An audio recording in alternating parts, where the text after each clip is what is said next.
لبیک لبیک لبیک یا رسول اللہ صلی اللہ علیہ وسلم۔ تاجدار ختم نبوت زندہ باد زندہ باد زندہ باد۔ من سب نبیا فاقتلوہ من سب نبیا فاقتلوہ۔ جیسا کہ آپ لوگوں کو شاید معلوم ہوگا کہ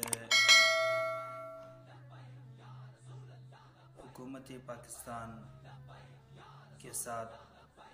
تحریک لبیک یا رسول اللہ صلی اللہ علیہ وسلم کا معاہدہ ہوا تھا، جو چونکہ 17 فروری کو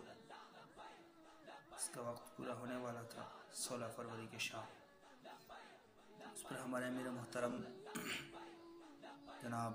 حضرت علامہ مولانا قائد محترم قبلہ حافظ سعد حسین رضوی دامت برکاتہم و فیضاتہم علینا نے بابا جان رحمۃ اللہ تعالی علیہ کے چلن کے موقع پر حکومت کو خبردار کیا۔ اس کے بعد حکومت نے پھر مذاکراتی ٹیم اور اس کے بعد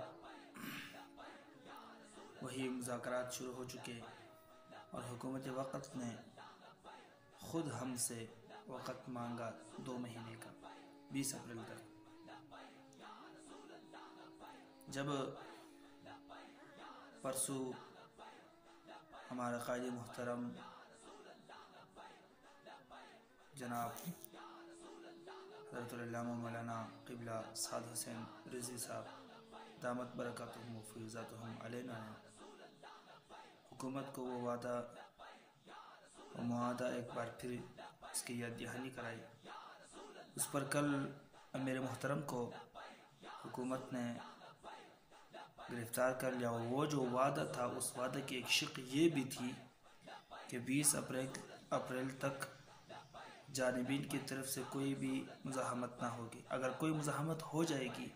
تو آج شکنی متصور ہوگی۔ تو اب چونکہ پہلے حکومت کی طرف سے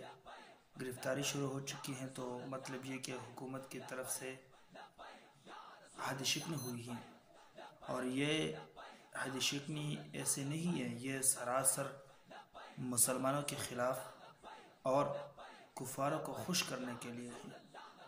کفار کو خوش کرنے کے لیے ہے، کیونکہ تحریک لبیک یا رسول اللہ صلی اللہ علیہ وسلم اور ہمارے امیر محترم جس چیز کے لیے کھڑے تھے، وہ چیز ایک ہی تھی، گستاخوں کو لگام دینا، گستاخ کو لگام دینا، اور اس کے لیے یہ تحریک کھڑی ہے اور کھڑی رہے گی۔ اور اسی طرح ہمارے امیر محترم وہ تو اب جیل میں ہے، چونکہ ہمارے حکومت وقت سے مطالبہ ایک ہی ہے کہ فرانس کے ساتھ تعلقات ختم کرے، اور ساتھ ہی ساتھ ہمارے امیر محترم کو باعزت رہا کرے، اور جتنی شہداء آپ نے ان کا خون بہایا ان کا بھی ایک ایک کر کے آپ نے حساب دینا ہے، کیونکہ عہد شکنی آپ کی طرف سے ہوئی، ہماری طرف سے نہیں ہوئی ہے، اور اس میں پوری کی طرح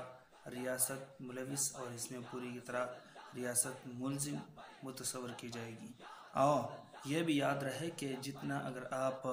تحریک لبیک یا رسول اللہ صلی اللہ علیہ وسلم کے خلاف آپ اتنی تیزی سے کام بڑھا رہے آگے بڑھتے ہو، اتنے اگر آپ کشمیر کے لیے بڑھتے تھے اتنے جذبے کے ساتھ، اتنے خلوص کے ساتھ، تو آج کشمیر